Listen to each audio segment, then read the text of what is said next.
So, welcome to my channel. Feels odd speaking into a camera. This is not really something I do very often, but we're going to go for it.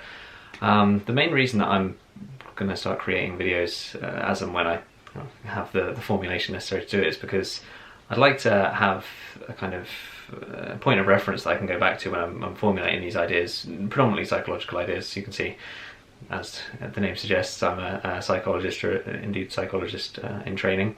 My background obviously was going through the undergraduate process in psychology, so I graduated in 2017 from Oxford Brookes University with a psychology degree, and then I spent the next kind of few years up until this point getting as much experience as possible working in psychological settings. So I've been trained in counselling. I'm currently undergoing some cognitive behavioural therapy training as part of the NHS, so I'm going to be working as a psychological wellbeing practitioner. That's the official title.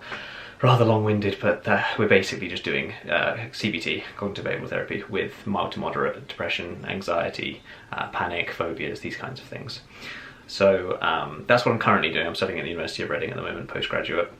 And then, as well as that, and as well as the counselling in the past, I've done various kind of volunteering posts. I've worked in an addiction centre, I've worked in a youth centre, I've done some professional work in clinical settings, so the acute wards, the mental health wards that you'd go to if you're really struggling with things like psychosis, really complex issues, so bipolar, schizophrenia, these kind of things. So I spent the best part of a year working in Luton for that. I might talk about my experiences there, but I think I'm going to try and focus as much as possible on these kind of generalised issues that we're suffering with as a society, and perhaps offering a little bit more of an abstract understanding of what these kind of things mean for people, because there's we're getting better at being open, I suppose, but the important thing now is to maximise the honesty and the truth behind what's really going on with the way that we're feeling in the world at the moment. We talk a lot about the need to be open, and that's absolutely true. It's absolutely fundamental that we do that. But the most important thing at the moment, I would say, is understanding why we are feeling this way. So not just the fact that we are experiencing these feelings. It's great that we've gone from kind of suppressing or silencing these feelings for the sake of I suppose the harmony within our communities. I still believe that that's necessary to a certain degree, but we're now starting to get to the point that we need to express our feelings, and we need to move forward in the way that we are communicating, so that we aren't walking away from a situation feeling resentful and feeling like things haven't gone the way that we had hoped they would. And that seems to be the case in quite a number of social situations at the moment. And as you can tell, I'm very interested in the social side of things. I'll be talking a lot about communication as a whole. I think I'll be talking a lot about the different disorders that we have as well. I've got a real interest in things like autism, things like ADHD, and developmental psychology as a whole is something that I've spent quite a lot of time researching into. So I'll try and give my thoughts on these in a quite succinct way for my own benefit, but also for those lucky few that do come across this channel and find it insightful and find it useful to, I suppose, have a sounding board for themselves and to hear what someone else's perspectives are on perhaps the more controversial side of understanding these difficulties. I'm going to likely offer some thoughts that might be quite inflammatory to some people, and I want to make it clear, and I'll hopefully make it clear in every video that I create, that the purpose of my thoughts is not to incite any form of anger or insult to the people who are affected. It's to open the discussion, no matter how uncomfortable the discussion might be, into something that perhaps more people can understand, because I believe that there's a great number of people who don't really understand what's going on inside their minds, and rightly so, we're incredibly complex creatures. But I think there's quite a problem in the need to be conforming to the kind of societal regulation or the societal normality of how we might communicate about these issues. I've alluded to it earlier, but the kind of the diagnostic criteria that we have for things like, especially things like autism, but also things like borderline personality disorder or emotionally unstable personality disorder, depending on how you've been taught it. These criteria are quite ambiguous and could be the cause of the symptoms that we've kind of put under the term of borderline personality disorder or autism, these kind of things, they might be better explained by something else that we're kind of, I wouldn't say avoiding, but just we don't yet have the understanding necessary to say that this is without a doubt what this condition is. I will make more videos about that in the future.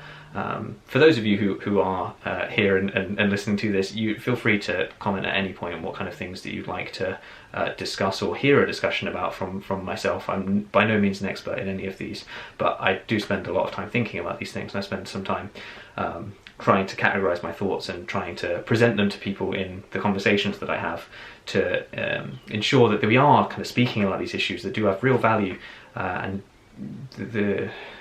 if we were to have a more collective understanding of these issues, I think we'd be in a much better position communally, culturally, throughout this country, and indeed the world. The whole Western world could really benefit from having this increased understanding of these mental health problems. I myself have suffered with certainly anxiety.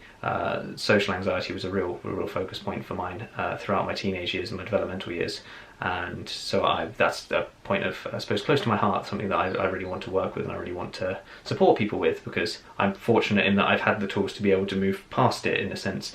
There are still underpinnings of mental health problems that I can imagine anyone listening to this who has suffered with any kind of mental health disorder would probably have experienced. So yeah, the predominant purpose of these videos is going to be to enhance my understanding and to enhance the understanding of anyone who manages to find their way into this kind of realm of YouTube. It would be lovely to hear what other people's experiences are with any of the things that I do tend to talk about. I'll probably try to upload on a kind of regular basis, in that when my thoughts have been able to be filtered down into something that's understandable and something that's not, I suppose, rushed through in order to make content. I'm not here to develop a mass following. I'm not here to kind of form anything of anything that's worth more or less than it's going to be. I think what I'd like to do is have a space for myself to, and I think the motivation, to be honest, to be able to really closely formulate these ideas in a way that other people might find valuable, and to anyone who does find this content, then that's kind of the purpose. It's to make sure that we're moving forward in some way or another. And yeah, I've battled back and forth with making videos like this for quite a while now, and it's certainly true that anxiety's played a part in not making them. But another part, I suppose, is the kind of, I suppose, the fear of the potential persecution that you might experience from others who believe you're doing it for unjust reasons. And I suppose there's no other way to show that that's not the case than by doing it, and by seeing that I'm not going to be making content that pleases everyone. And I'm happy with that, because I want to make content that is in pursuit of truth, and the truth isn't always easy to hear. So I'm more than happy to hear any people's positive or negative criticisms of any of the concepts that I come across. I'll try and keep things below 10 minutes as well. That's the real important thing for me. I like to talk, so I like to get all of the detail in as much as possible, but these topics are so complex that I'm never going to be able to get all the detail in, and I'm never going to be a master of any of these topics, because the human condition is so vastly complex, with all of these almost infinite variables that we need to consider, that it's never going to be it's never going to be holistic, or as holistic as I would like, but it's something. And I think that's what I'm looking for. I'm just looking for something that's a little bit more than perhaps what we've got now. So thank you very much for those people who have got this far. If anyone has any questions about myself, or any questions about the kind of experiences I've had, how I've managed with the issues that I faced in the past, I'm very open with these things. I'll likely talk about personality and the different perhaps the different big 5 traits and what they mean, and what mine are. So yeah, thank you very much, and I'm sure I'll be posting in the near future.